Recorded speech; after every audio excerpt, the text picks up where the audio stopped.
Let's look at the effect of your income needs at retirement and what it requires of your business. Now, there are three avenues that you can choose to go when it comes to your business. You can choose to close your business. You can choose to leave it open and just have managers take care of it, or you can choose to sell the business. So if you choose to close, so in this segment, we'll be talking about the effect of your income needs on if you choose to close your business. Closing your business is a good alternative if you have the type of business that has no value once you leave. For example, if you're a one-man consultant or freelancer, well, once you leave, the business pretty much has to close. Also, if you have a very high-risk business where basically the model is not sustainable, it's not really made to last for a long period of time, it might be some kind of short-term advantage you're taking advantage of in the market, but you don't know how long that advantage will last, but that could change very quickly. Well, you probably should be planning that you probably will close your business once that opportunity goes away, so you want to kind of stash as much cash away from the business as possible. So now we'll be looking at what you actually require, because all assets you need to build will have to be built outside the business. And now we'll have to see what is required so you can get that done. Now let's take a look at the effect of income needs at retirement and what that requires of our business. Now remember, here we're specifically focusing on if you're closing your business. So now let's go back to the Data Entry General tab and let's adjust our income. So here we see that the total income needs at retirement is $13,080.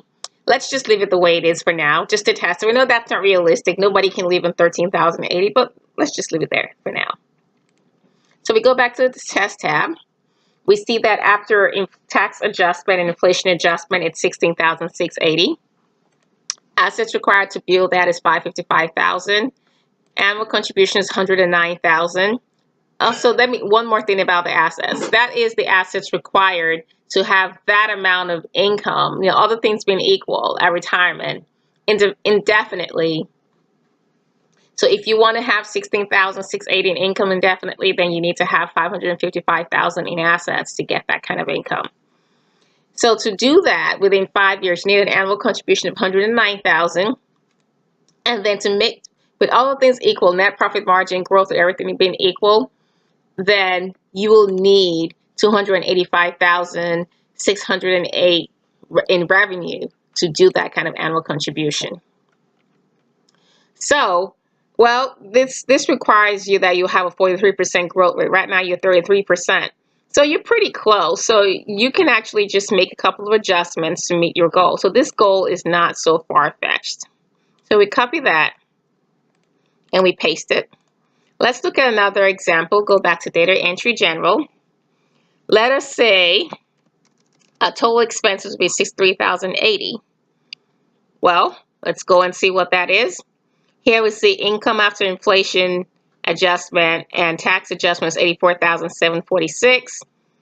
We'll need $2 million to build that kind of assets. We'll need annual contribution of $608,000. And then the revenue required to make the annual contribution will be $1,451,000. This requires 626% growth rate. Right now we're at 33%. We see that's very unrealistic. So we copy that and we paste that. Now let us make the adjustment, the assumption that all income is not coming from the business. So we go back to Data Entry General. We go to Other Income and Assets. Let's say we have rental income of value $50,000, and it provides average income for us, annual income of $20,000. So now let's see what result impact that has. So now we see that our income has gone down for $3,000, and after adjustment, it's $57,877. The assets required to build that is $1,879,000 from business. It takes away the value of the assets from. So you can see here it was $2,824,000. Here's $1,879,000 because not everything is being built from the business. Annual contribution is $401,000, which is still smaller than the $608,000. The revenue required is less, $965,000. This requires 383% growth rate versus the 626. Right now we're 33%, so this is still far-fetched off. So we copy that and paste that. I mean, we can go ahead and, examine some more values just to see, what's realistic, what can you do, and then what, it can help you start the planning process to figure out, okay, how do I get on track for retirement?